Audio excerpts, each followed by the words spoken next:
and integrity for daily summary answer. Houston's here.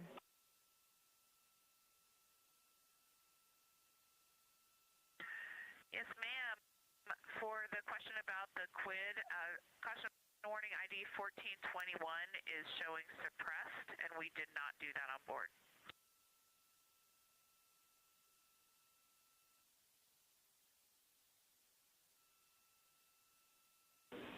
Copy. Thanks for the data.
Houston integrity for wrap-up items.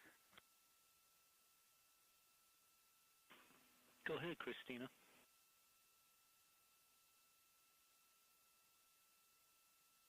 Hey, Mark, I have AGA readings when you're ready.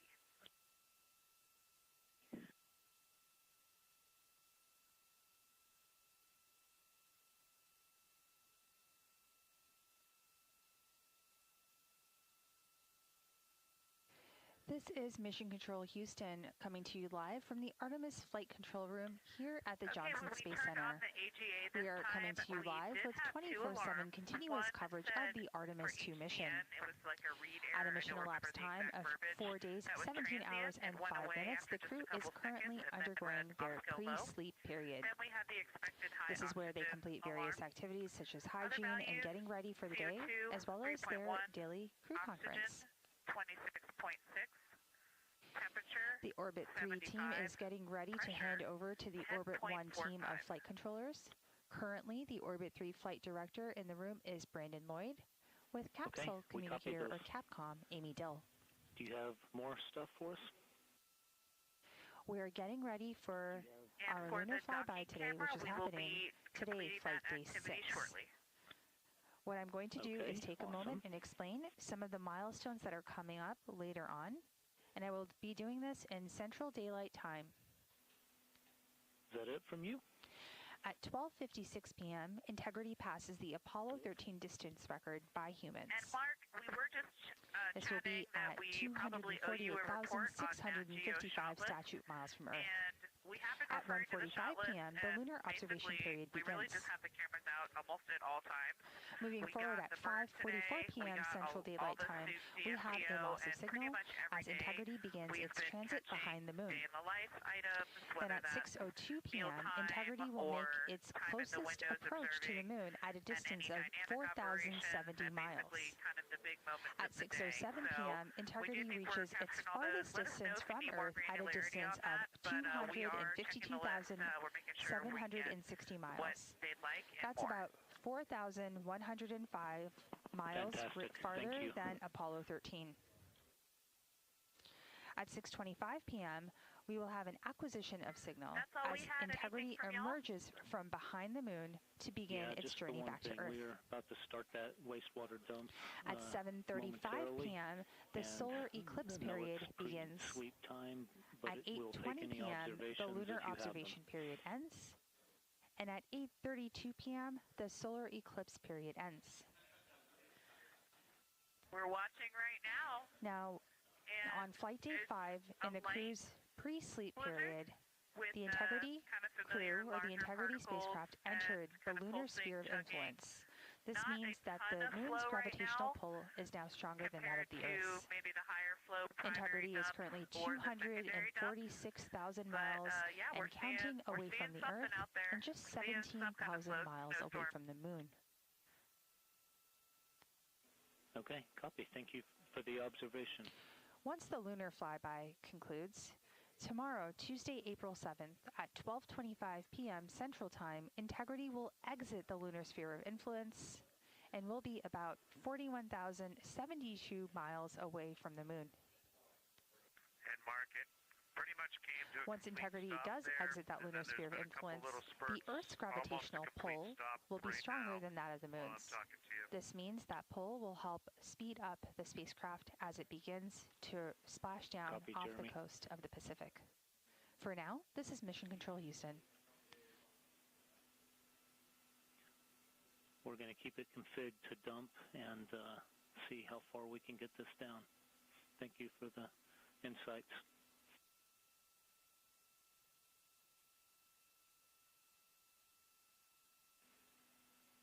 And if you do need to use the toilet, just give us a call.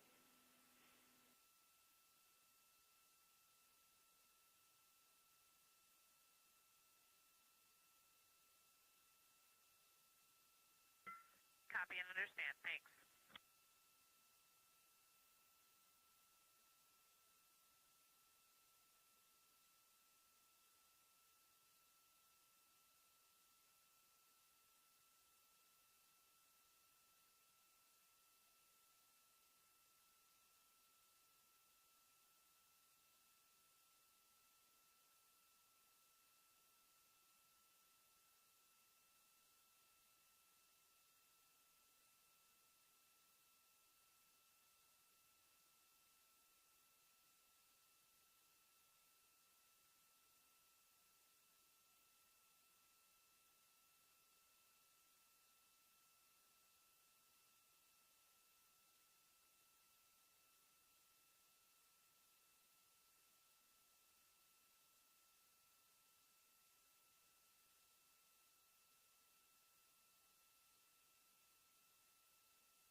is out the window now, and slightly increasing, just started.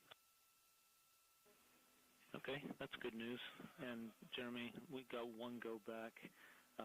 If you could tell us where the images are from the day, we have good comm and to downlink that stuff right now.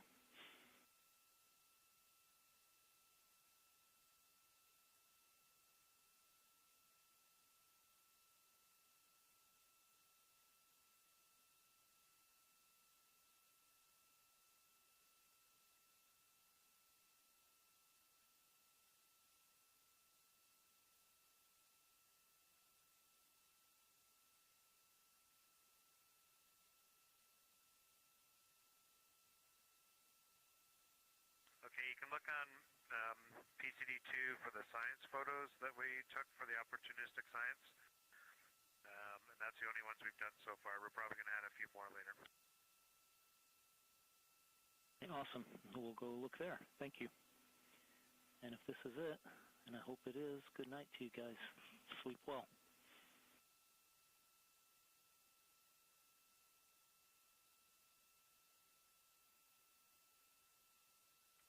Good night to you too. We had a great day.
Integrity Houston, no action for you. We're toggling right at that limit. We're going to inhibit that waste dump required message while we're doing this. Sorry, suppress that message. Okay, makes sense to us. Thanks.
integrity on one for 10.2 question. Go ahead.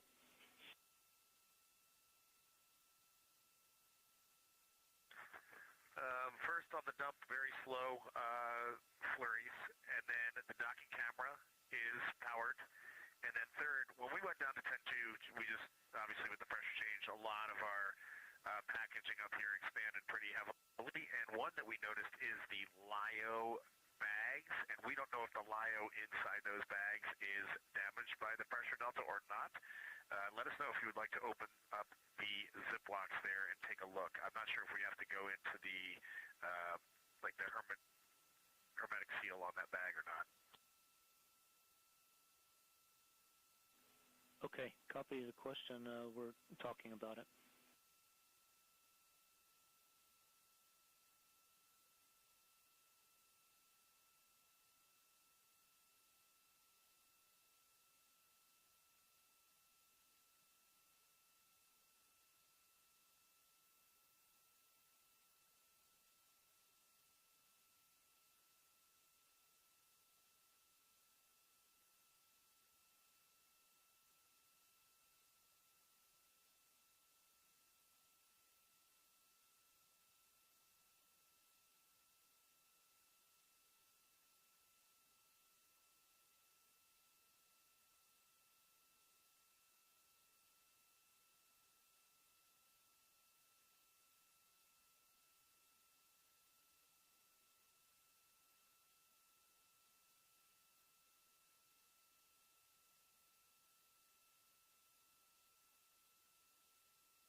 This is Mission Control Houston at a mission elapsed time of 4 days, 17 hours, 36 minutes and counting. We are coming to you live with our 24/7 continuous coverage.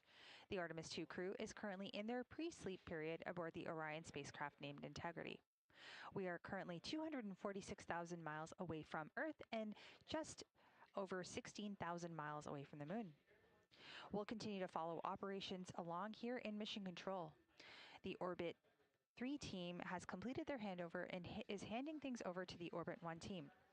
I'm Nilofer Ramji, and I'm handing things over to our Orbit 1 commentator, Leah Cheshire Mustachio, who will take us through the next several hours as we kick off Flight Day 6 and fly around the moon with the Artemis II crew. For now, this is Mission Control Houston.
This is Artemis Mission Control at MET, 4 days, 17 hours, and 40 minutes. We are here live covering Orion and the Artemis II crews fly around the moon. I'm NASA Public Affairs Officer Leah Cheshire Mustachio.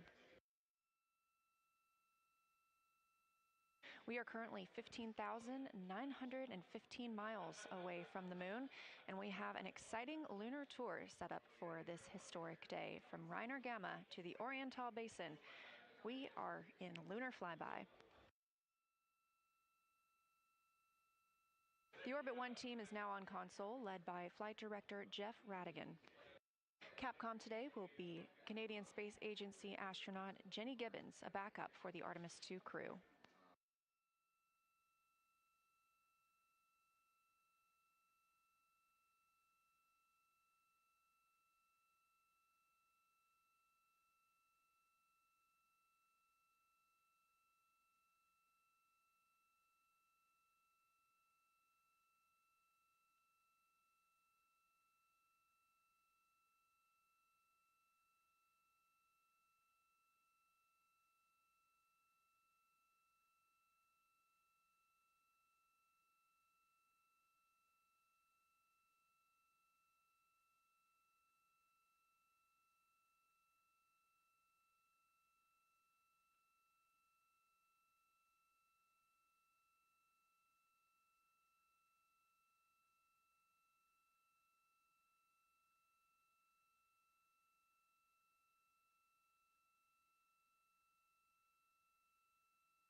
This is Artemis Mission Control, and what a view of our moon. This captured from one of the cameras on Orion's solar array as we continue to get closer and closer to our lunar neighbor. The crew are in their post-sleep period, able to conduct any necessary hygiene. They're able to configure the cabin, which will be especially important for today's lunar flyby operations. They'll also have another timelined block to configure the cabin for their lunar flyby operations in just a little while. Post-sleep is also the time during which the crew has a chance to eat breakfast. And on the menu today is breakfast sausage, couscous with nuts, strawberries, tortillas, a maple top muffin, oatmeal with apples and cinnamon, seasoned scrambled eggs, grits and butter, mango salad, and a sausage patty.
This is Artemis Mission Control. We are officially under an hour and a half until the Artemis 2 crew is slated to surpass the Apollo 13 distance record, the farthest humans have ever traveled from our home planet of Earth.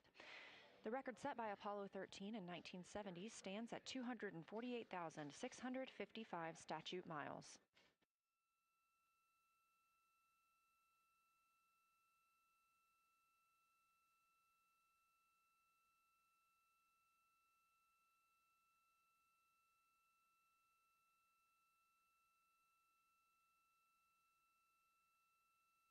After the crew completes their post-sleep period, that's scheduled to come up here in about 20 minutes, they will conduct the DPC. That's the Daily Planning Conference.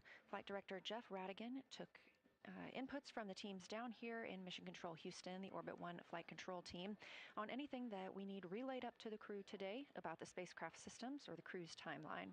It'll also be an opportunity for the crew to ask any questions of Mission Control Houston before we get into our busy lunar flyby day.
You're looking live at a view of the moon from a camera mounted on one of Orion's 4 solar array wings.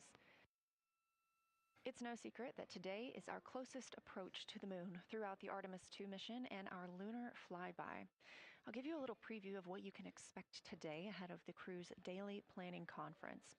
The crew has about 6 hours allotted to make observations about the moon, and their activities have been timelined. There are 5 blocks of time during which the crew will be observing the moon through Orion's windows. At any time, we have 2 crew members working at the windows in a pair. One will be taking photos and the other one will be making annotations, and they're both going to be making audio recordings of what they are seeing. Halfway through that block, those 2 crew members at the windows will swap roles and positions. Meanwhile, the other 2 crew members not at the windows will be serving in the background as support. One will be conducting science situation reports and call down a few times each hour to discuss what they're observing. The other support crew member will take pictures of the astronauts at the windows and serve as camera support, including swapping out new SD cards as needed. Between those observation blocks, there's a 15-minute time frame during which the 2 support members switch places with the crew making observations at the windows, so everyone gets a chance to see the moon today.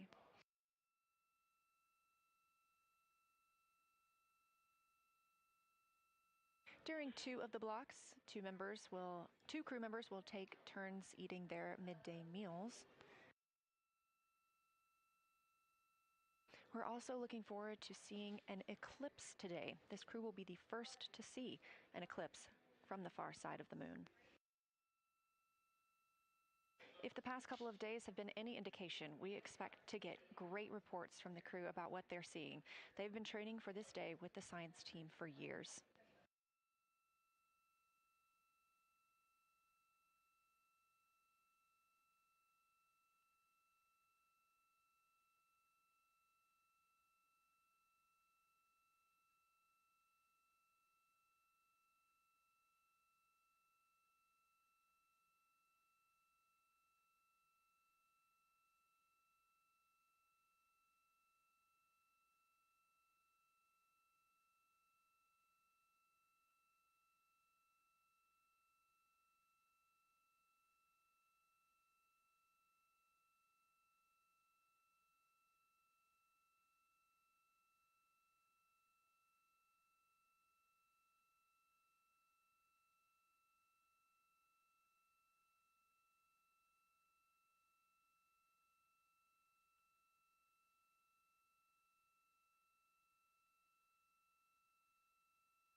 Integrity, we're talking.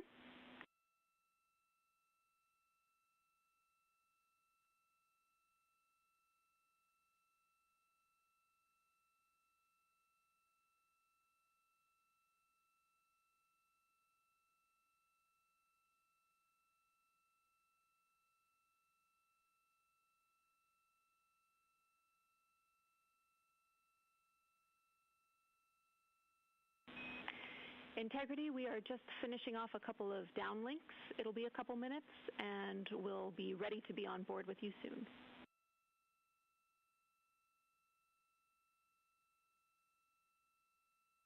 Sounds good.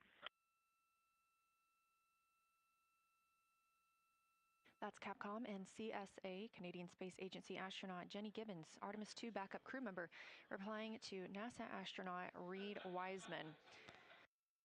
You heard him mention a specific video, and we will not only have video outside the spacecraft today, but we also anticipate seeing the crew inside the spacecraft as they are taking photos. This is a visualization of the Orion spacecraft. You can track this anytime for yourself at nasa.gov/track-Artemis, now just 14,766 miles from the moon.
Again, the crew is completing their post-sleep period of the day.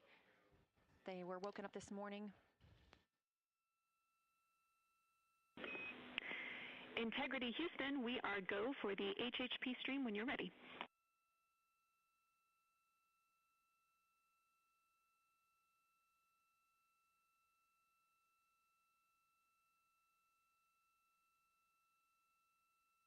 The crew was woken up this morning by the song Good Morning by Mandisa and Toby Mack. They then heard a message from Apollo astronaut Jim Lovell, recorded prior to his passing, welcoming them to his old neighborhood.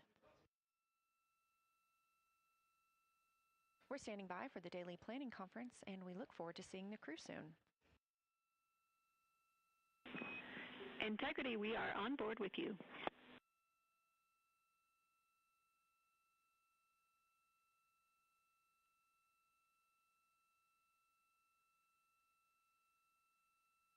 This view inside the Orion capsule, 4 crew members getting ready to fly around the moon, the first humans to do so in over 50 years.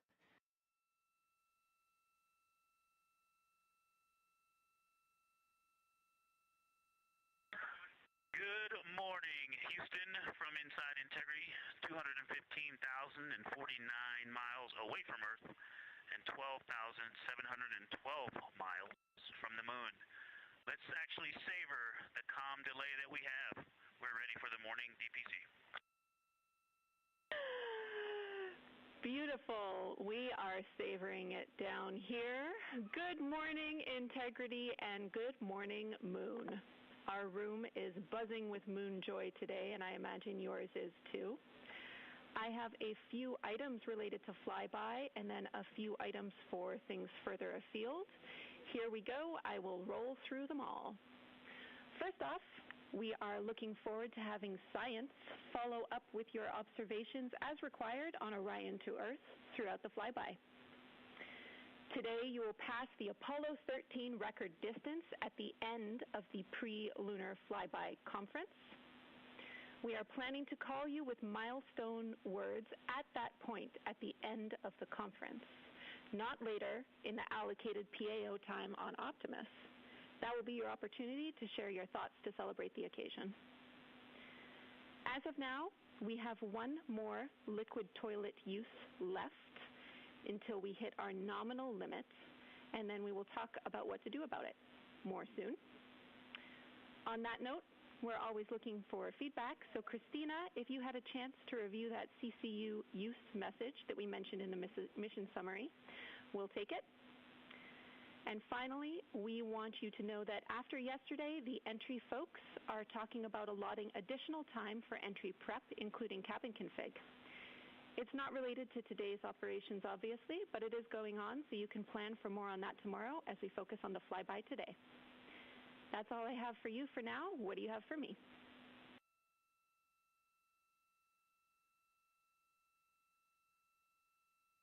Thank you, Jenny. That's good to hear because we were thinking the same thing. It's great to know that our minds are working the same. We are ready to go. We are looking forward to working with and for the science team, and we are just excited to be so close to finally accomplishing what we've been training for so many years. And also, we want to say thank you for that really special message from Jim Lovell. We have a pretty neat emblem up here. We have a patch that was flown on the Apollo 8 mission, and that patch is here on the Artemis 2 mission as well, and that was sent to us by the Lovell family, by Jim Lovell's son. And so that was a really special way to start the day, and he said to welcome us to the neighborhood, and it's great to be in this neighborhood, and we look forward to sharing this neighborhood with you all. We can't wait. We see the patch, and it's looking beautiful. Thank you. When this showed up in our office from his family, we were completely honored, and the Earthrise, which this crew is responsible for taking that photo, has been instrumental both to our crew as our ethos and values, but also just personally to myself. I had the photo up in my room as a kid, and it was part of what inspired me to keep working hard to achieve things I dreamed about. Also, we took a deep dive into the cockpit recordings around the time that picture was taken, and it turns out there was a lot of hubbub, kind of I wouldn't say fighting over cameras, but definitely everyone wanted to capture the shot, so we're happy to carry on that legacy because we often are all glued to windows and looking for cameras too. And I'll just close. I know it looks like a piece of paper in the camera there, but that is actually the original Apollo 8 patch printed on silk that they had done before they launched, and they flew that with them on their journey around the moon, and then the family handed it over to us, as I said, and it's just a real honor to have that on board with us. Let's go have a great day. We are all on board with what you told us, and to have a great day. Thank you, Integrity.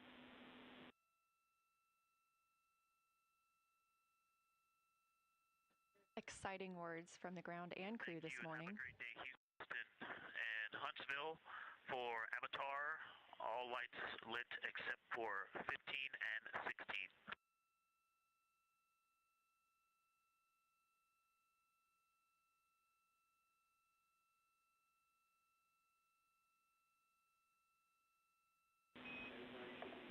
That is a good read on the Avatar LEDs. Thank you. Incredible start to the day for the Artemis 2 astronauts and the team here in Artemis Mission Control in Houston. We have several streaming partners joining our coverage today, so ahead of that... One cleanup thing from yesterday, I did rediscover the unused chocolate snack from the DFDO. Remind me where to store that for ground analysis.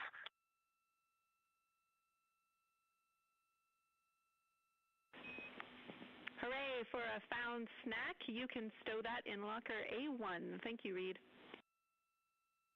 With our streaming partners joining us today, we will be going to a slate ahead of our broadcast start in just a few minutes. So just for those next few minutes, you can watch our live coverage on our YouTube stream, our second stream, but we'll be right back here at the top of the hour to kick off Flyby Day.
Artemis 2 mission is a test mission of the Orion space capsule.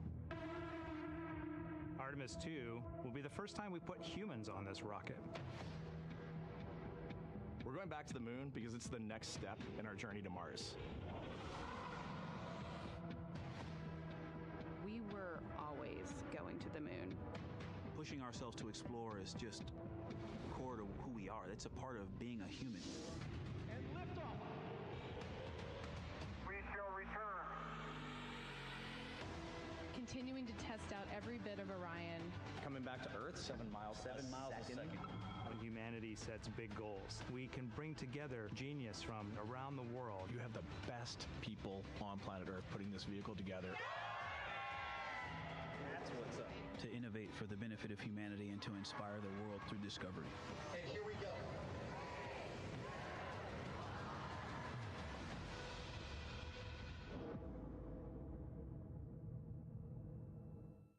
Welcome to Artemis Mission Control here at Johnson Space Center in Houston, Texas. I'm Leah Cheshire Mustachio. Right now, the Artemis 2 crew and Mission Control are preparing to support today's lunar flyby, the first time we've sent humans around the moon in over 50 years. Integrity, you can use the OEs and your HHP camera for the milestone words at the Apollo 13 record distance. You'll notice that we pause every time we hear communications to and from the crew. They are the stars for today. This afternoon, the crew will have their closest approach of the moon and will surpass the record.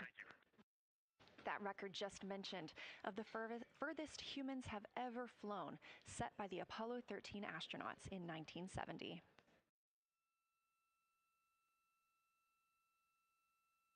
You're looking at a live view inside the Orion spacecraft and at our Artemis 2 crew members. They have just completed their post-sleep period, during which they conduct any hygiene and cabin setup for the day. They also had a chance to eat breakfast before we got into our daily planning conference. The flight control team here in Mission Control Houston collecting information from all consoles around the room that we could relay up to the crew ahead of this monumental day. As you can see on your right, NASA astronaut Christina Cook taking a video of NASA astronaut Victor Glover. We expect to have great views of the crew throughout the day, as well as, of course, the moon.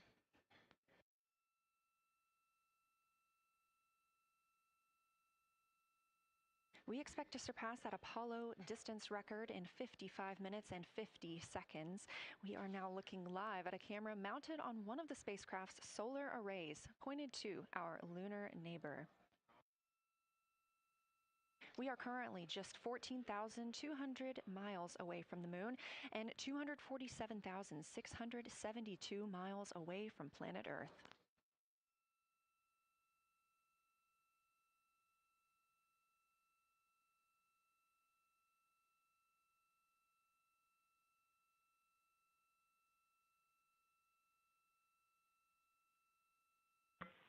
Houston, integrity for AGA. Ready to copy.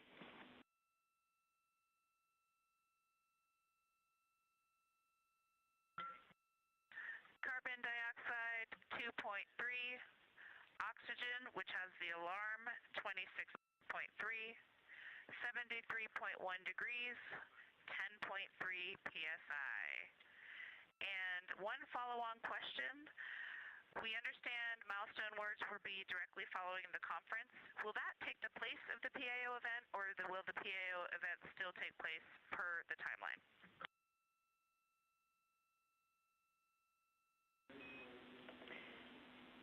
Good question, Christina.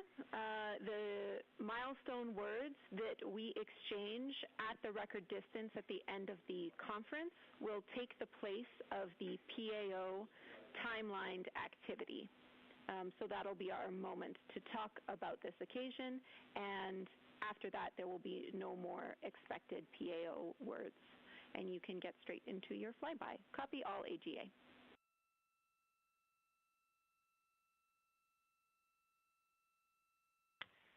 Okay, thank you. And final clarification, even though it's taking the place of it, it will all just be on OE1 with HHP camera, no additional video. Is that right? Affirm.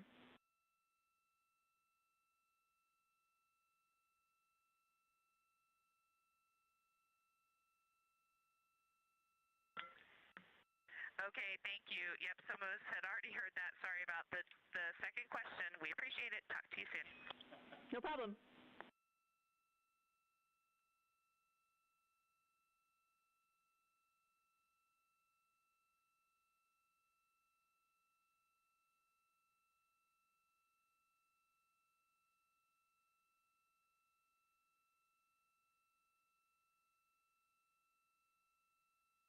Those communications between NASA astronaut Christina Cook and Canadian Space Agency astronaut and today's Capcom, or capsule communicator, the one person here speaking with the crew right now, that is Jenny Gibbons. She is an Artemis II backup crew member here in Mission Control Houston.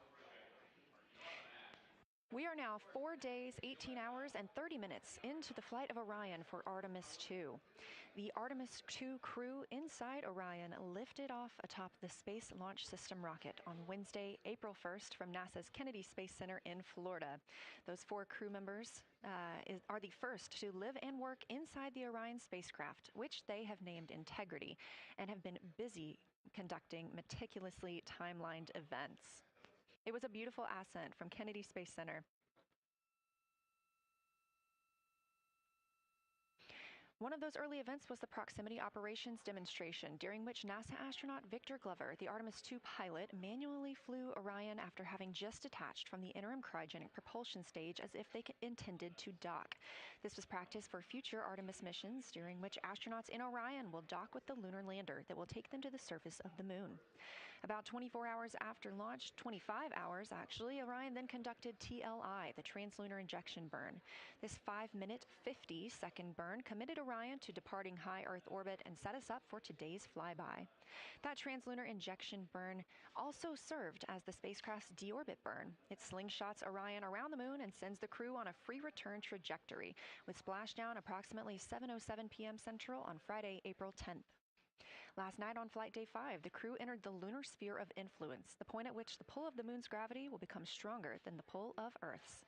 We've also been getting some great views inside the cabin of the crew members living daily life, from working out to eating, taking photos, and making memories together. But they've also been taking some beautiful views of our home planet and of the moon, and we expect many, many more of those following today's activities.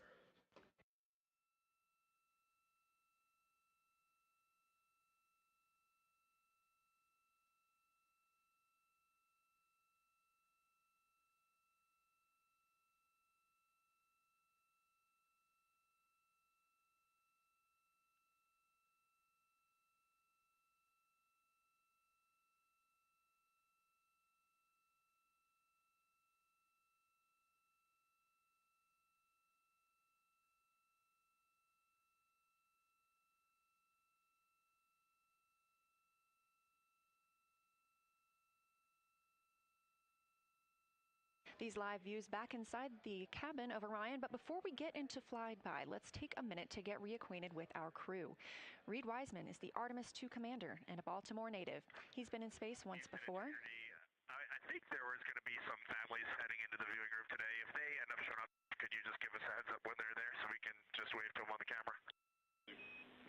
Absolutely. And that was the voice of Reed Wiseman. He has been in space once before as a flight engineer. And if they don't come, you could just lie to us and tell us that they're there. That'd be great, thanks. We'll keep that in mind, too. And I'm sure they'll be here. Wiseman also has a great sense of humor. He was aboard the International Space Station from May through November 2014 as part of Expedition 41. This was a 165-day mission during which he and his crewmates completed more than 300 science experiments in areas like human physiology, medicine, science, earth science, and astrophysics. They set a milestone for station science by completing a record 82 research hours in a single week. He also served as chief of NASA's astronaut office from December 2020 to November 2022, and here on Earth he has 2 daughters. The Artemis II pilot is Victor Glover, selected as an astronaut in 2013, when at the time he was serving as a legislative fellow in the United States Senate. His first trip to space was in November 2020, when he launched as a pilot of NASA's SpaceX Crew 1 mission. That was the first operational mission of NASA's Commercial Crew program, which resumed launching American rockets from American soil to the International Space Station since the end of the shuttle program. Victor is a U.S. Navy captain and naval aviator who served as a test pilot, racking up more than 3,500 flight hours in more than 40 different aircraft. He also became the first person to pilot Orion the other day when we saw the Prox Ops demonstration shortly after launch. He and his wife have 4 children. Mission Specialist Christina Cook is a native of Grand Rapids, Michigan. She was selected to the Astronaut Corps in 2013, the same class as Victor Glover. She served as flight engineer on the International Space Station from March 2019 to February 2020. During that time, Cook set a record for the longest single spaceflight by a woman with a total of 328 consecutive days in space. She also participated in the first ever all-female spacewalk with her friend and colleague, Jessica Meir, now living and working aboard the International Space Station yet again. Before becoming an astronaut, Christina helped build space science instruments and led scientific fieldwork in some of the most remote environments on the planet. Her hobbies include surfing, rock climbing, community service, yoga, travel, and photography, and she is certainly getting a chance to do that. First-time flyer, Canadian Space Agency astronaut Jeremy Hansen is flying to the moon as a mission specialist on the Artemis II mission. The London, Ontario native was selected as an astronaut in 2009. After that, he worked as Capcom at NASA's Mission Control Center here in Houston. Capcom stands for Capsule Communicator and is the single direct voice communicating with the astronauts in space. He also participated in training exercises like living on the ocean floor off the coast of Florida to simulate deep space exploration for 7 days. In 2017, he became the first Canadian to lead a NASA astronaut class, and he also enjoys getting out on a sailboat, rock climbing, and mountain biking. And he and his wife have 3 children.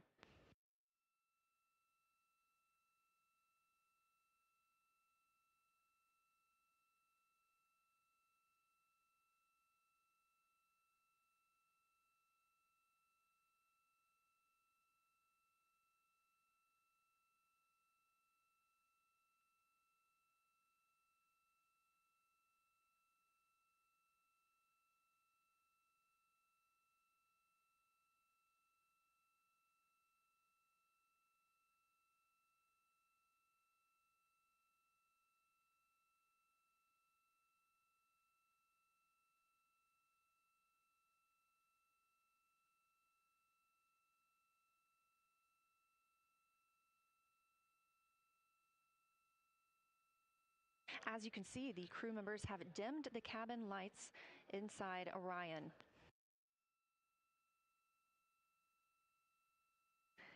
As they prepare for their lunar flyby, they'll be configuring the cabin as they'd like to have it to allow for proper positioning as they move about to and from the windows, taking photos of the moon.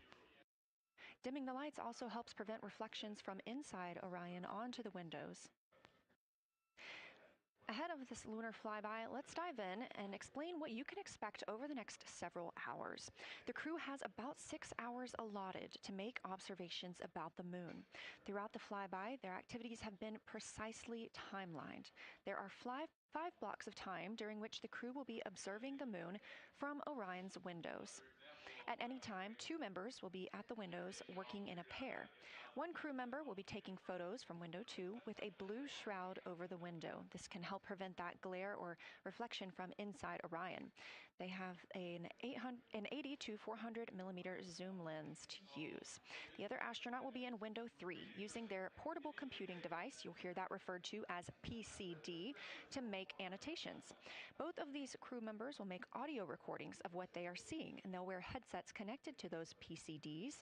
Those audio recordings will be sent to the science team at a later date. We will not hear them live.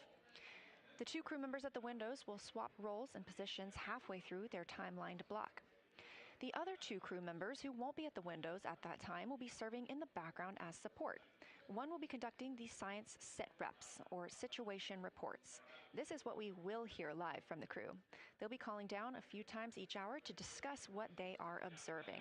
Those situation reports include how the crew is positioned, any missed targets, or anything unexpected they saw, lunar target descriptions, any hardware issues, and of course, their emotions and reactions as they fly by the moon. The other support crew member will take pictures of the astronauts at the windows and serve as camera support, providing new SD cards when needed. There's a 15-minute time frame between each observation block, during which the two support members switch places with the crew making observations.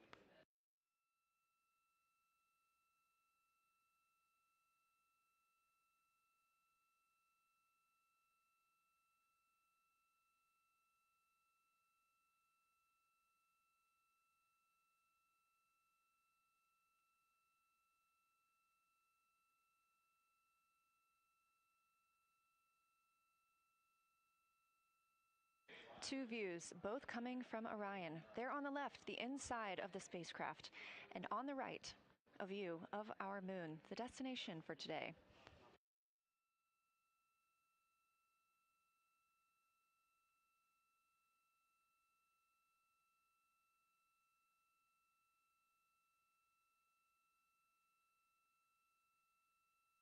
During the lunar flyby today, Orion will provide astronauts with a full disk view of the lunar surface. They'll have a higher vantage point, much farther than Apollo's lunar orbits on average.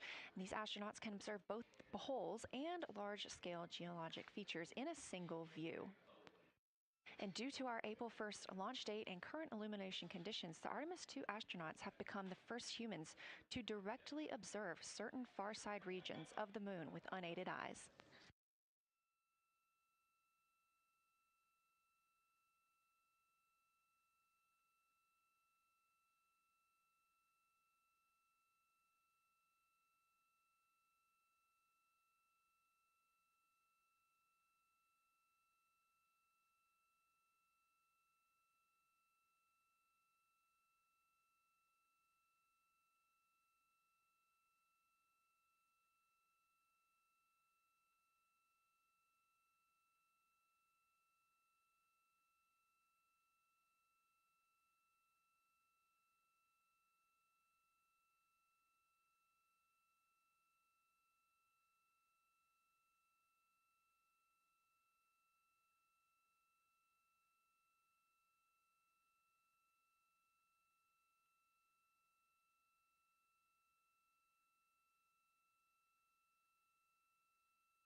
Great, thank you.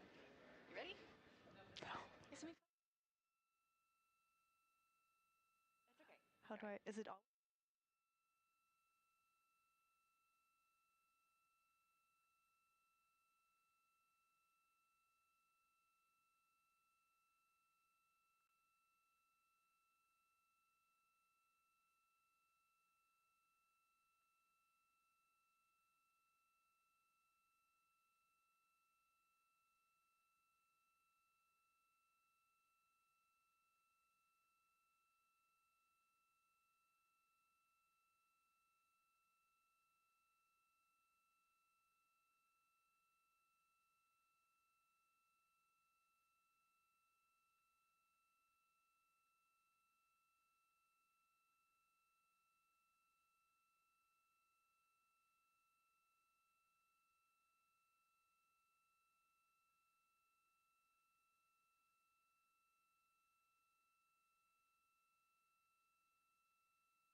We are now 36 minutes until we see the Integrity crew pass the Apollo 13 distance record. And joining me on console, I have Julianne Gross, the Artemis curation lead. Thanks for joining me today.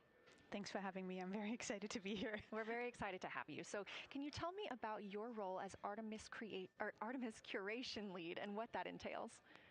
Yeah, so for the overall Artemis campaign, I'm the Artemis lunar sample curation lead. That means I'm helping NASA to return the next set of lunar samples from the lunar surface. And for Artemis 2 specifically, I'm one of the science theme leads, and specifically I'm responsible, or the voice, for impacts, poles, and landing sites. Fascinating. So what helped us select the targets that the crew is going to be photographing today? So we had a plan coming in where we basically made a list of all the available targets during the April launch window, because before you launch, we wouldn't exactly be sure which targets would be visible. And so once we launched, we then were able to cut down on that list and prioritize our targets. And the 5 theme leads came together and really discussed and talked through which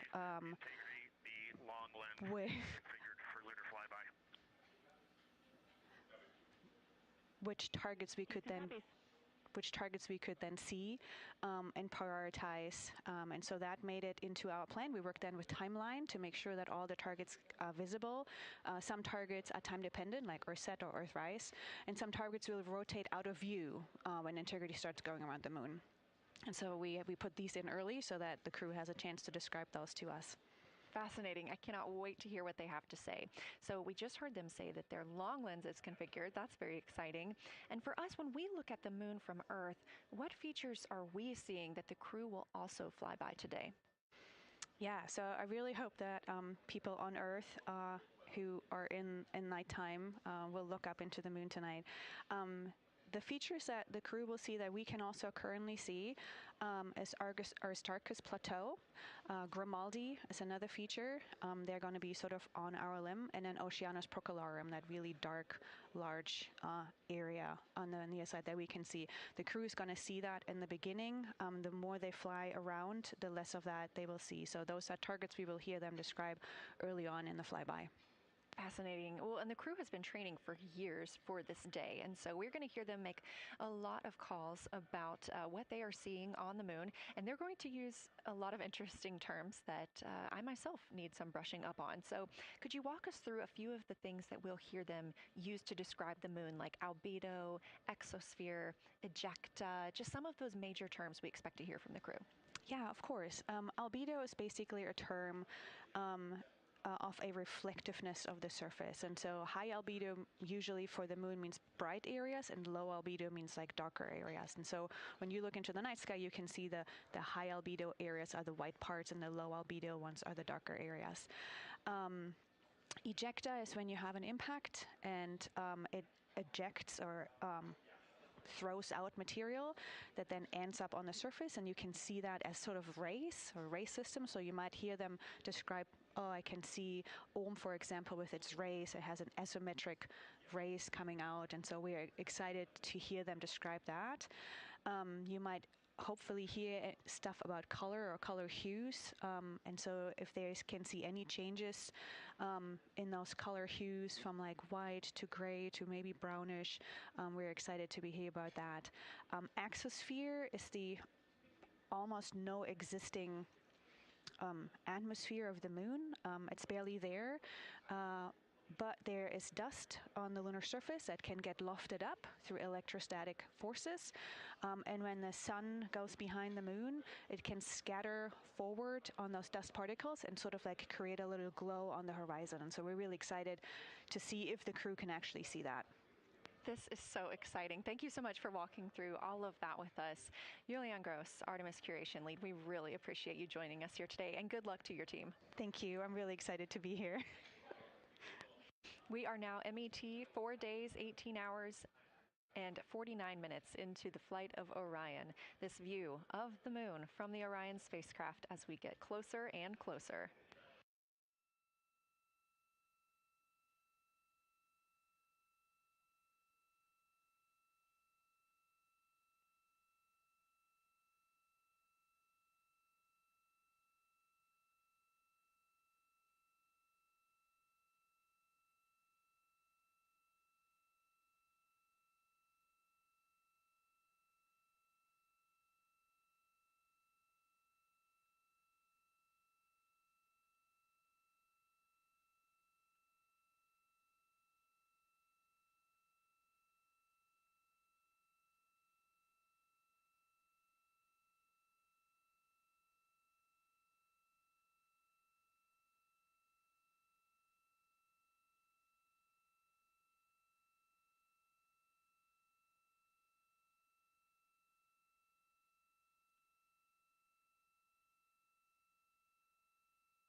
We're live here in Artemis Mission Control at Johnson Space Center in Houston, Texas, just about 32 minutes away until the crew surpasses the record set by Apollo 13 as the farthest astronauts to ever leave Earth.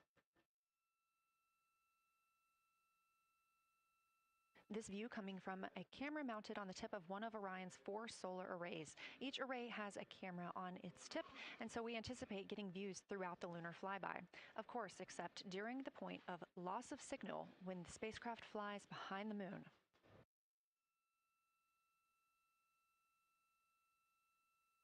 Inside the cabin, the crew are configuring the inside of Orion for today's flyby, making sure they have everything just where they want it to help them take the pictures that they are aiming for the science team here on the ground.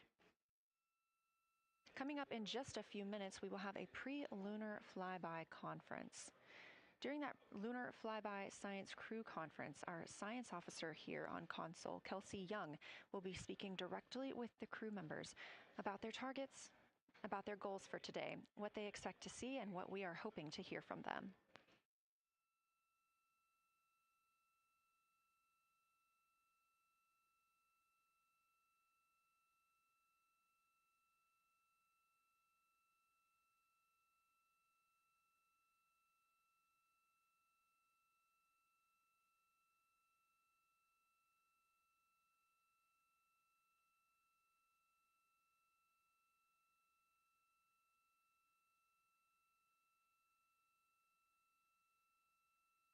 We have a lot of milestones coming up today, so make sure you don't miss them. The first coming up, again, at 1:56 p.m. Eastern Time, the crew will pass the distance from Earth record set by Apollo 13 in 1970. At 2:45 p.m., lunar flyby officially begins. The crew will have that time on their schedules to begin photographing and providing audio recordings of what they are seeing on the moon. At 7:02 p.m., Orion will make its closest approach to the moon, approximately 4,070 miles away. Of course, all of these numbers are going to have to be confirmed following the flyby. These are estimates, and we are working with orbital mechanics. At 7:07 p.m., Orion reaches its maximum distance from Earth, approximately 252,760 miles away from us all.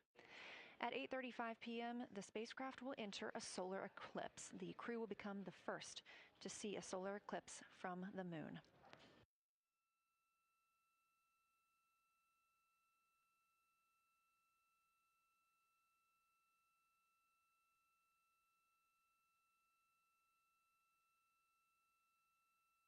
Ahead of the official beginning of flyby today, Kelsey Young, Artemis Science Flight Operations Lead, will be conducting a pre-lunar flyby crew conference. She will give information on camera setup, remind the crew of their intended targets, answer questions from the astronauts, and more. Young will help the crew set their targeting timeline, which counts down the time they have to image each target and what they'll be capturing next. She'll also remind them that the ground team will be calling for science sit-reps, also known as situation reports. Those are essentially call-downs to report what they've been observing. They'll continue to do this even through their LOS, their loss of signal, as those communications will come down later on after they reconnect with us on Earth.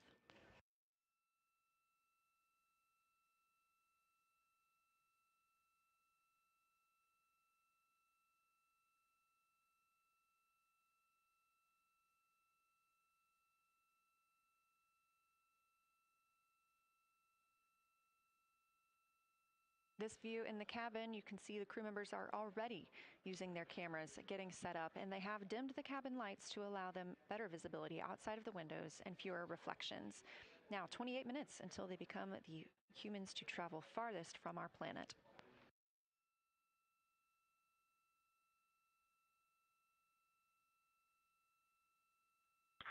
Houston Integrity, we are ready for the conference on your call.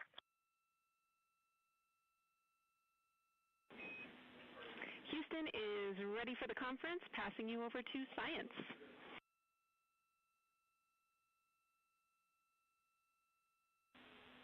Good morning, crew. This is Science. We couldn't be more excited for a full day of lunar and planetary observations today, the first one in over 54 years. How do you hear me?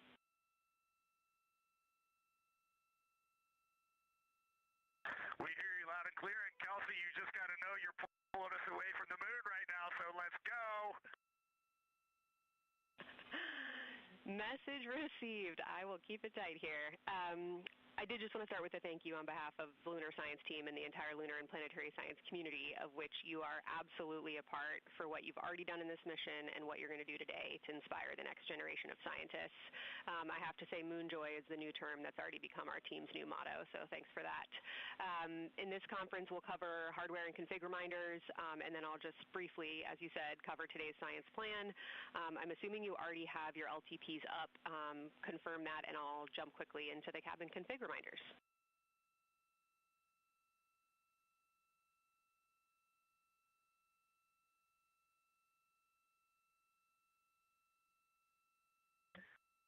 Okay, we have the LTP up just to give you a sit rep on board.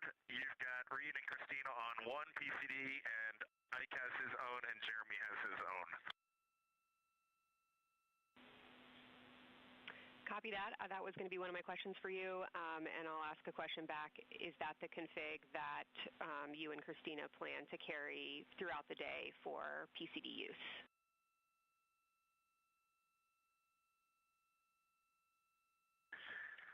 Negative, Kelsey. Our plan for PCD use is we have run the power cables to Windows 2 and 3, and we are going to leave one PCD. The yellow PCD will be in window 2, and the green PCD will be in window 3, and we will do that the whole day. And then the red PCD will be a rover. Understood. Super helpful. Recommend when you guys switch in and out of PCDs to add your initials to your OneNote annotations, just so we can keep track of whose is who.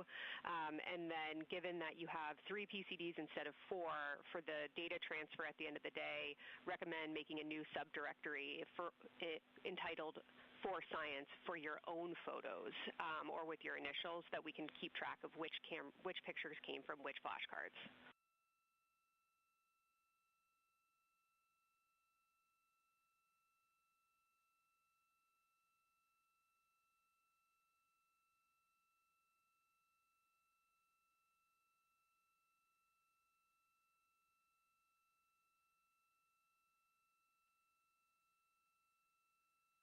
This view. So, Kelsey, I just want to here's what we're doing. We have community cards in all cameras on board, and then when each astronaut approaches their camera, the intent is they will put their card into that camera for photos, and then put the community card back in at the end of the session. But just know it is harder to manage cards than we thought, and we don't want to miss science, so it might end up a bit more disorganized. Understood. Thanks for that essay. Just read the flashcard numbers down when you get a chance, and we'll follow your lead on the best thing to do operationally during the flyby. With that, I'll move on to Windows. So the window characterization DFTO you guys did a few days ago confirmed that window 2 is ideal for imaging, so no change to config of photographer in window 2, observer in window 3, and science sit reps in window 1.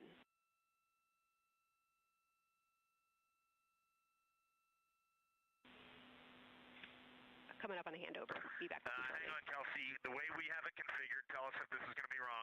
Window 2 is the long lens with a shroud. As you heard, Science Officer called to the crew. We are now in a handover time period. We will regain communications with the crew very shortly. These are tracked, and we are currently on the Deep Space Network. This is the first time humans have used the Deep Space Network in over 50 years, given that we currently use the Tracking Data Relay satellite systems for the International Space Station.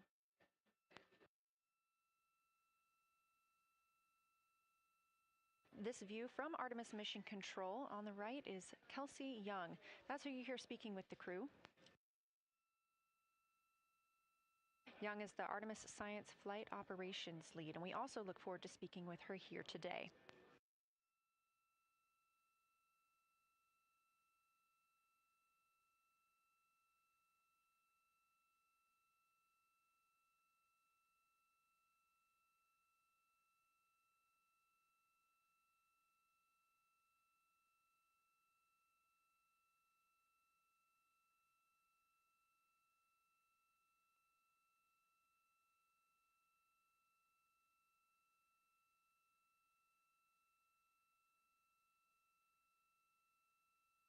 Again, we are just about 22 minutes until we reach the Apollo record. We are in a handover of satellites with the crew aboard Orion. The T-shirt shroud for the Z9 and solar, and then window 3 will be for visual observations, and window 4 is for floater.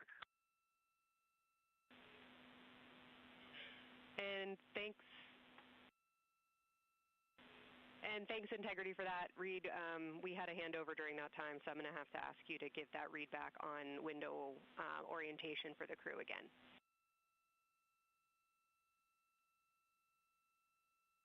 Okay, we are happy to change it, but the way we have it configured right now is window 1 has a T-shirt shroud for the Z9 for solar. Window 2 has the shroud for the long lens for both lunar and solar. Window 3 is for visual observations. Window 4 is for floater. And then the docking hatch window has had a great view, so we've done a lot of mapping through that as well. All right, copy all, Reed. A note just on the window 1 T-shirt shroud that you can remove that for the lunar observation block if you want that extra view for another floater, but defer to you guys on that. You are go to use the full 400 millimeter zoom on the long lens, but where possible, try to keep the end of the lens flush with the window to prevent imaging through the multiple window panes at an angle. And if you have to take an image at an angle, recommend you limit the max focal length to 200 millimeters or simply acquire the images at multiple focal lengths. Last imaging update as a result of the DFTO is that if you can take the images out of the left side of window 2 where possible, that is the best half the window. Understand that might not be possible with the shroud. Any other imaging questions from you?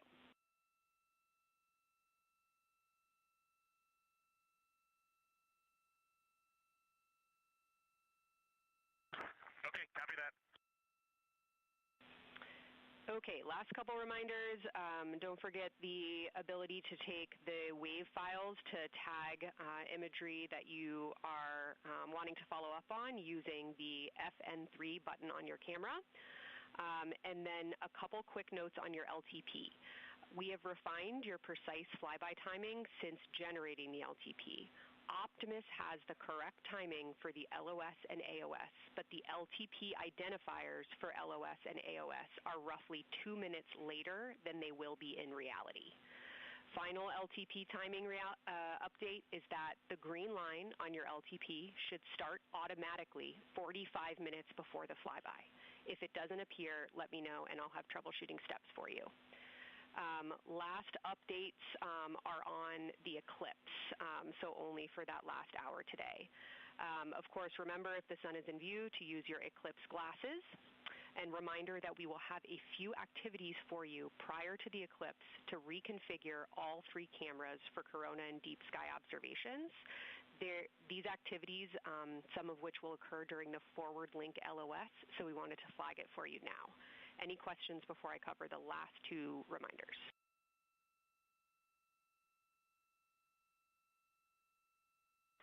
No, we have no questions on that. Last couple eclipse reminders, the sunset period and the first roughly 23 minutes of the eclipse will fall during that forward link LOS, but we'll still have a return link and we're still looking forward to your science sit reps and observations during that time. And I do have a reminder for you on your preferred starting config for the eclipse in terms of role responsibility. Let me know if you want me to read that up or if you guys have that in your minds already. And if no other questions on config, I'll give you a few science-focused reminders.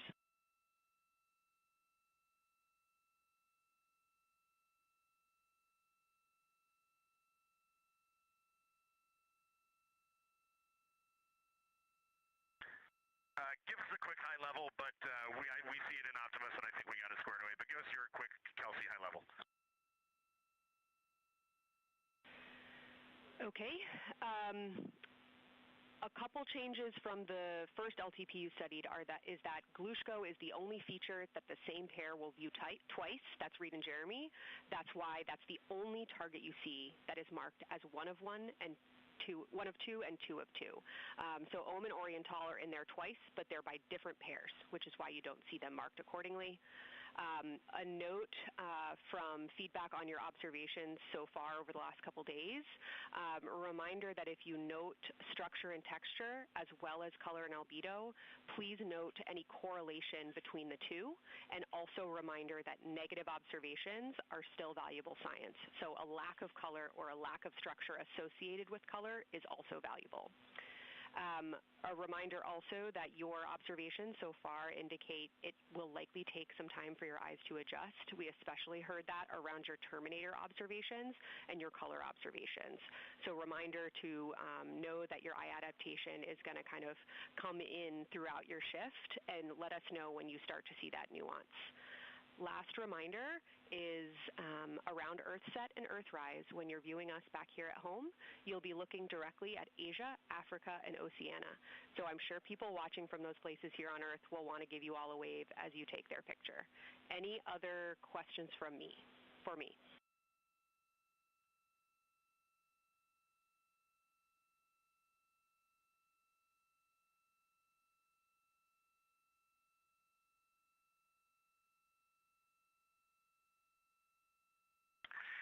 Kelsey, hey, when you're talking window 2 left and right side, just can you say towards window 1 or towards window 3, and then we'll know that we are talking the same language? Absolutely. So I mean that the side of window 2 closest to window 3 is preferred for imaging.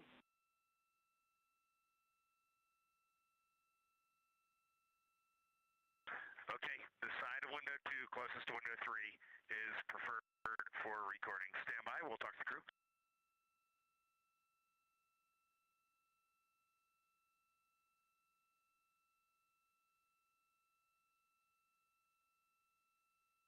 Again, we are in our pre-lunar flyby science conference with Kelsey Young. Kelsey Young is the Artemis Science Flight Operations Lead, speaking with the crew aboard Orion.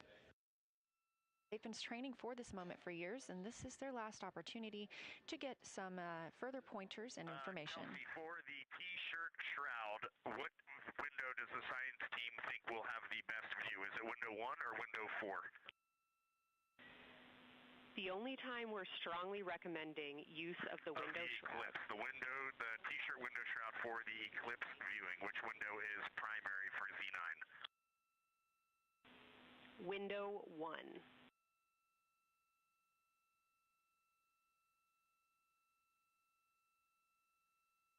Okay, awesome. So we have got that all set up. And just to be 100% sure, window 1 is the most port window by the food warmer.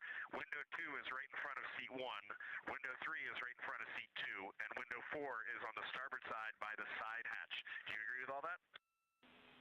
We agree on the ground. Good read back.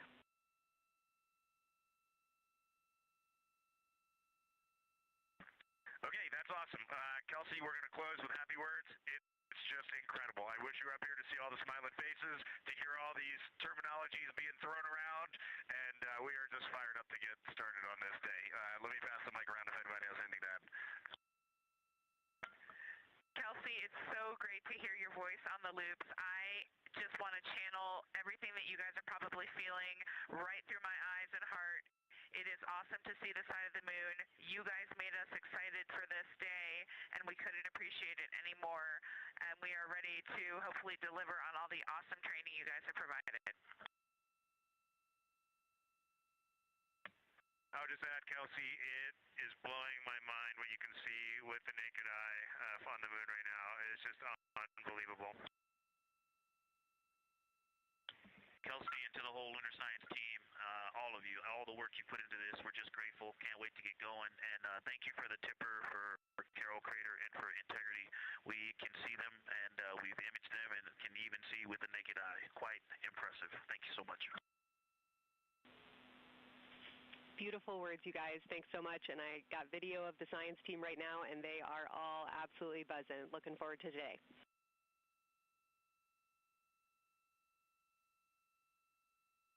Okay, we're heading into the timeline. Cheers, guys.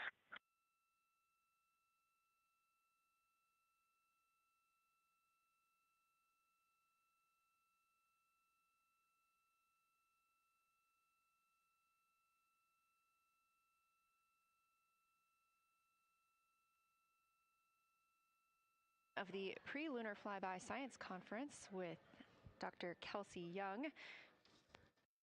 Young has served as the Artemis Science Flight Operations Lead, getting the crew ready.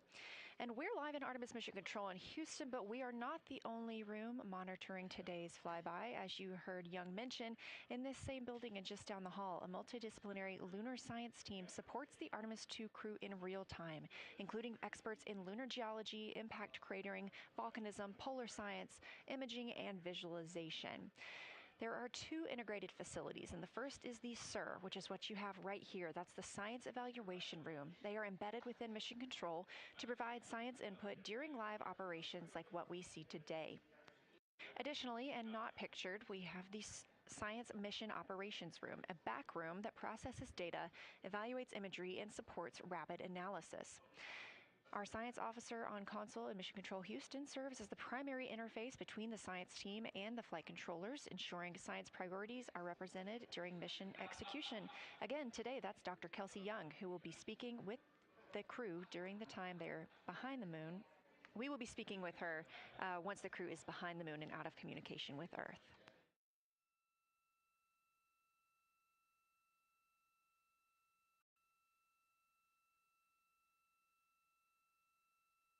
Back inside the Orion spacecraft on your left, closest to the camera, NASA astronaut Christina Cook. To her left, NASA astronaut Reed Wiseman. To his left, Canadian Space Agency astronaut Jeremy Hansen. And all the way in the back, NASA astronaut Victor Glover, our Artemis II crew.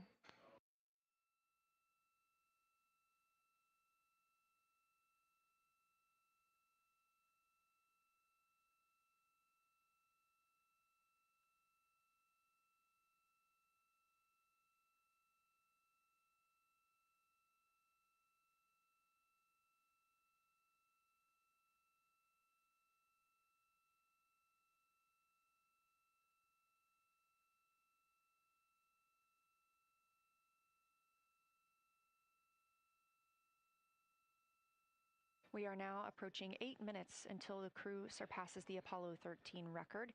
Currently 12,599 miles away from the moon, 248,507 miles away from Earth.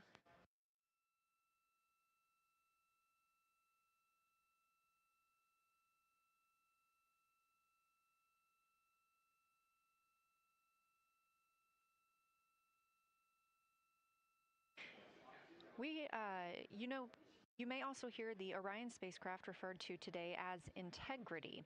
This was named by the Artemis II crew. It is Integrity crew. We have Reed's family in the viewing gallery. You're welcome to say hello.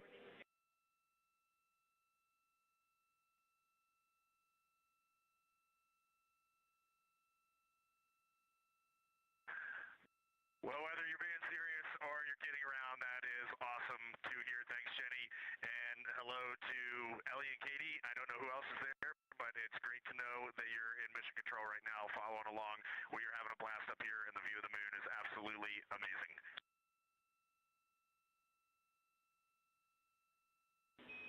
I'm seeing a lot of hearts come out of the viewing gallery and even more smiles. Thanks, Reed.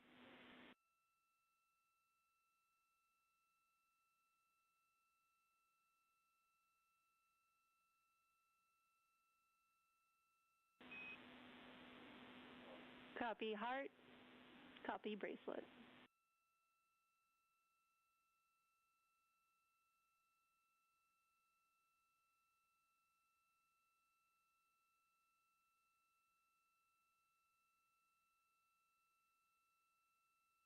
that call from Capcom Jenny Gibbons, Canadian Space Agency astronaut and Artemis II backup crew member, letting Reed Wiseman know that he has family here to support him today in the Artemis Mission Control viewing room.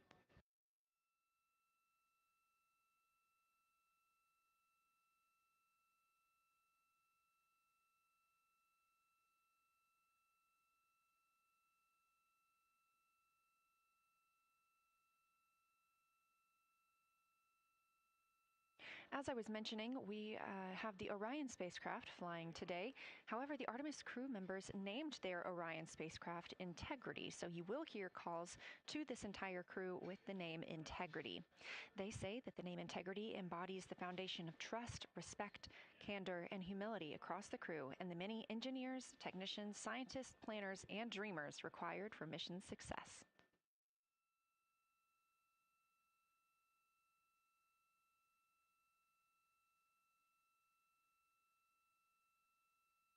This view live from the outside of Orion as we continue. Preparing for our lunar flyby, now less than 5 minutes from surpassing the record set by Apollo 13 astronauts for the farthest humans to travel from Earth. This will not be the farthest that Integrity travels today. They will continue until they reach approximately a distance of 252,760 miles. That would be about 4,105 miles farther than Apollo 13. However, these numbers are our targets, and we will get confirmation on those numbers as soon as we possibly can and share them with you all.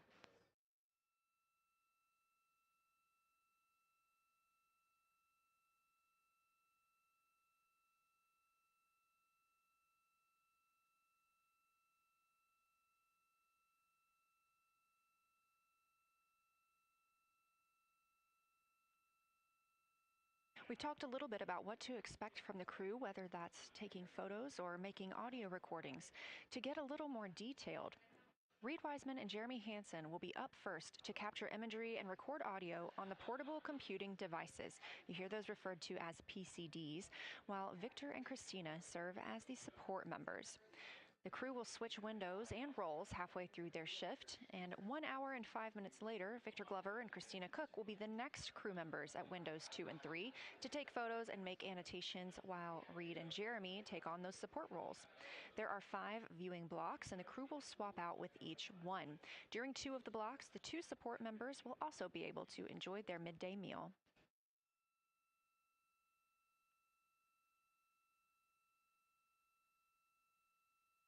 At least 3 times per block is a science sit rep. Again, situational report. This is partially an operational status, reporting back if they missed any targets or gotten any specific ones, if they have issues with their camera or any other operational items. The other part is an actual description of the moon.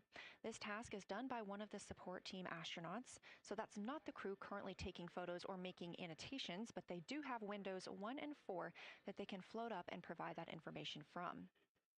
If you watch the entirety of the flyby, you'll also notice the crew will be photographing some targets multiple times to get observations in different lighting conditions.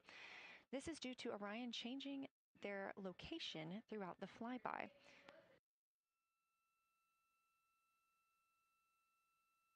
What this crew will be able to capture in a couple of hours of the same targets in different lighting would take orbiters years to do because of solar and spacecraft positioning.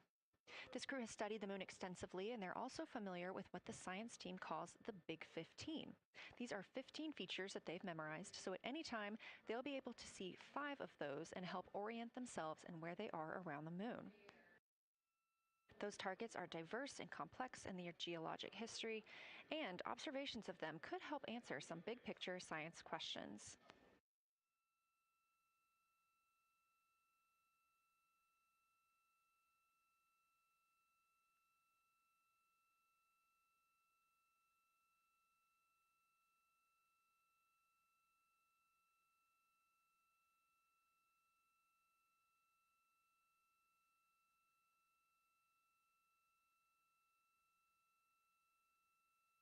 If you've been following the mission, you can see that the configuration of the cabin is a little bit different than what it looked like on launch day.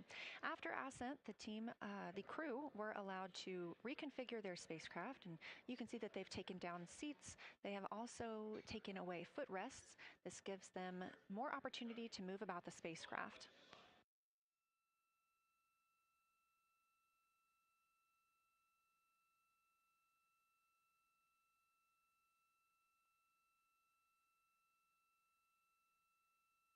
Orion itself has 330 cubic feet of habitable volume. That's about the size of 2 minivans and is 60% more cubic volume than the Apollo spacecraft.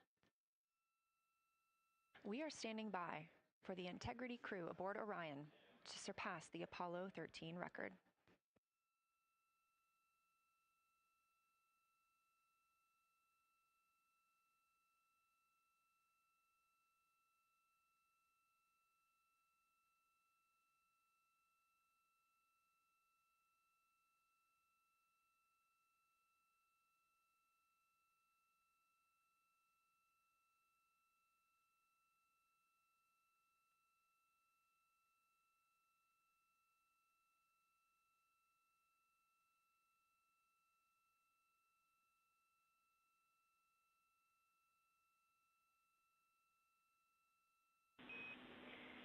Integrity crew, on April 15, 1970, during the Apollo 13 mission, 3 explorers set the record for the farthest distance humans have ever traveled from our home planet.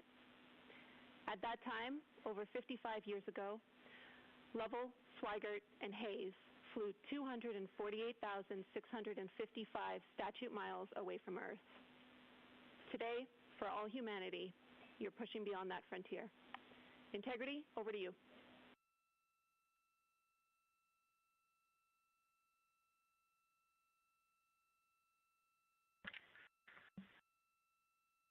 Yeah, from the cabin of Integrity here as we surpass the furthest distance humans have ever traveled from planet Earth. We do so in honoring the extraordinary efforts and feats of our predecessors in human space exploration. We will continue our journey even further into space before Mother Earth succeeds in pulling us back to everything that we hold dear. But we most importantly choose this moment to challenge this generation and the next to make sure this record is not long-lived.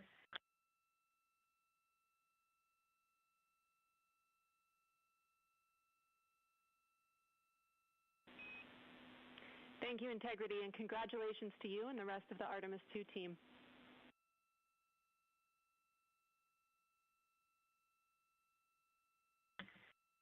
Thank you, Houston. We have a couple more things we'd like to take this moment for.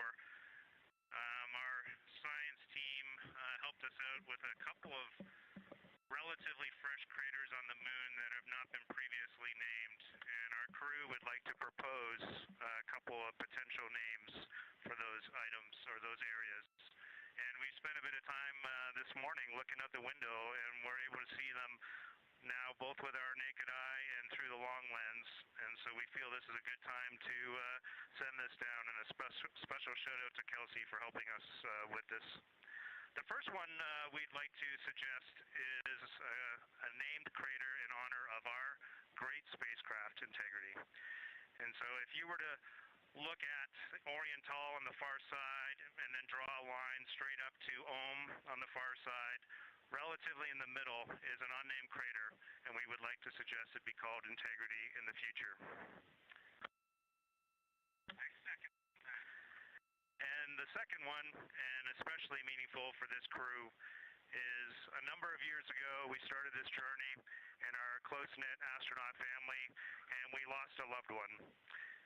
And there's a feature in a really neat place on the moon, and it is on the near side, far side boundary. In fact, it's just on the near side of that boundary, and so at certain times of the moon's transit around Earth, we will be able to see this from Earth. And so we lost a loved one. Her name was Carol, the spouse of Reed, the mother of Katie and Ellie. And if you want to find this one, you look at Glushko, and it's just to the northwest of that, at the same latitude as Ohm, and it's a bright spot on the moon. And we would like to call it Carol, and you spell that C-A-R-R-O-L-L.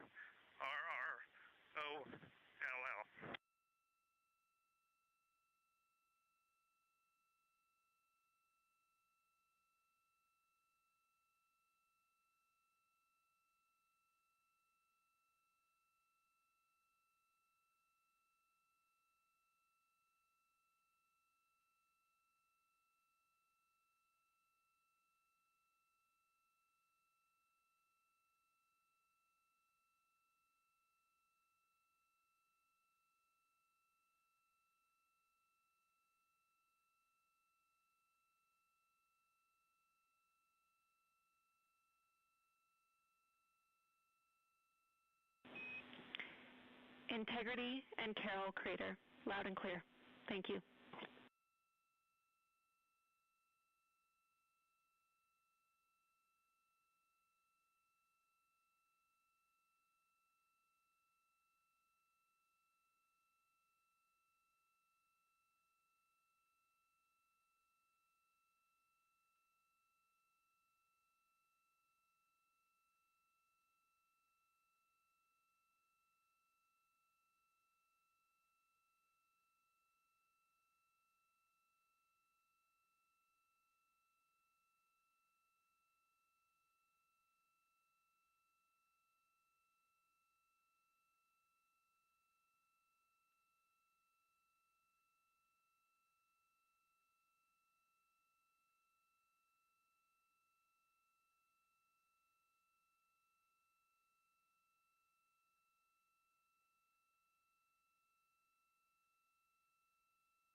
As the Artemis II crew passed the record set by Apollo 13 for the farthest humans to ever fly from Earth at 12:57 p.m. Central Time, 1:57 p.m. Eastern Time, Canadian Space Agency astronaut Jeremy Hansen shared. We're getting ourselves all put back together now, and we are going to dim the cabin lights and prepare for our science objectives ahead.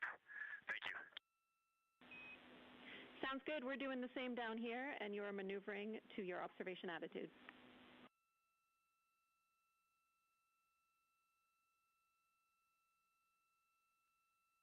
As we pass that Apollo 13 record of the furthest humans to ever fly from Earth at 12:57 p.m. Central Time, 1:57 p.m. Eastern Time, the Artemis II crew shared some poignant words, specifically Canadian Space Agency astronaut Jeremy Hansen.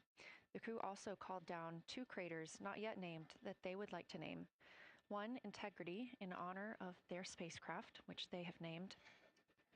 That's near the Ohm crater. Another near Glushko, which is a bright spot, named Carroll, in memory of Reed Wiseman's wife.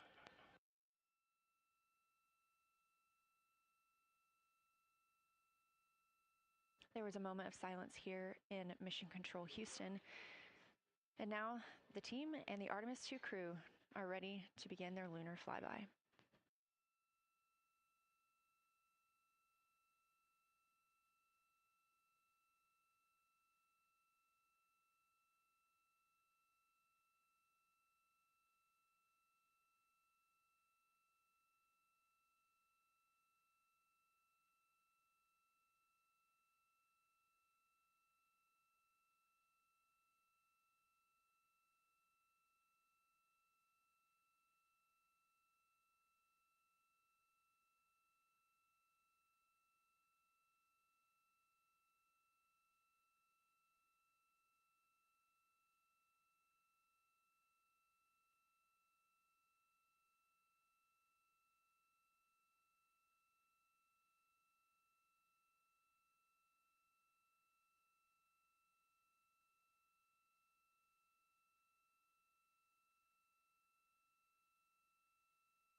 We are 4 days, 19 hours, 31 minutes mission elapsed time of the flight of Artemis II, our 4 astronauts aboard Orion. Today is our lunar flyby day.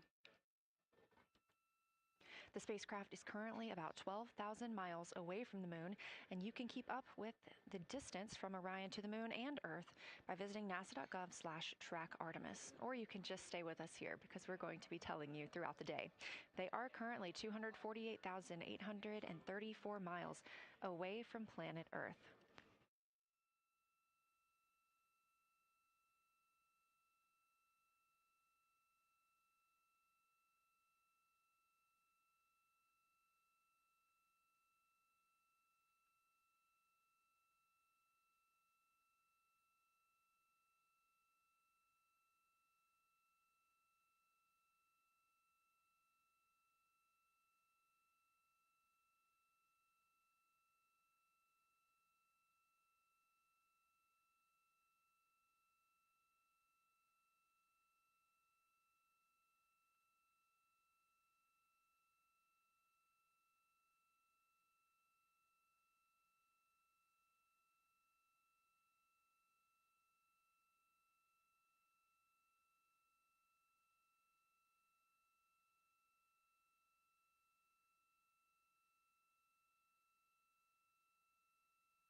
Coming up next on the crew's timeline today will be their cabin configuration portion.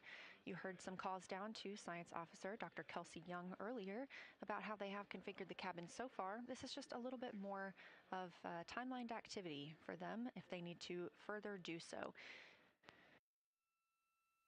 On flight day 3, the crew had time on their schedule allotted for configuring the spacecraft cabin for how they intended to arrange it today. Of course, they had to take down that configuration for another test yesterday of their Orion Crew Survival System suits. But configuring it on flight day 3 allows them the opportunity to get a chance to see what works for them now that they are in the microgravity environment.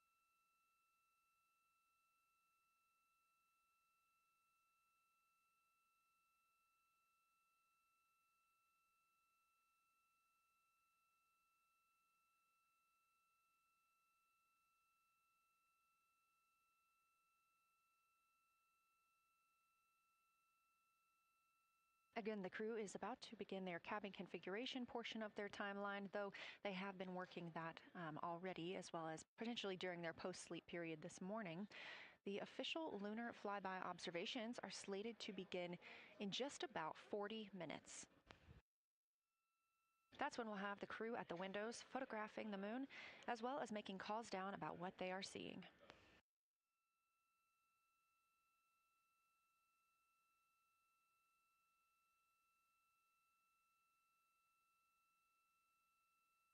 Again, we are live here in Artemis Mission Control for the duration of the flyby. Currently, the Orbit 1 flight control team is on console. This room is staffed 24/7 from the time before the astronauts step foot on the rocket until the time they are splashed down and are safely recovered in the Pacific Ocean on flight day 10.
Again, this is Artemis Mission Control here in Houston. We are now 11,777 miles away from the moon. We did pass the Apollo 13 record of farthest humans away from Earth at 12:57 p.m. Central Time, 1:57 p.m. Eastern Time. That distance, 248,655 statute miles from the Earth, continuing to be exceeded by the crew. They will reach their farthest distance from the Earth around 6:07 p.m. Central Time. At that time, they will be in an LOS, or a loss of signal, with us on Earth, as they'll be flying behind the moon. That distance, 248,655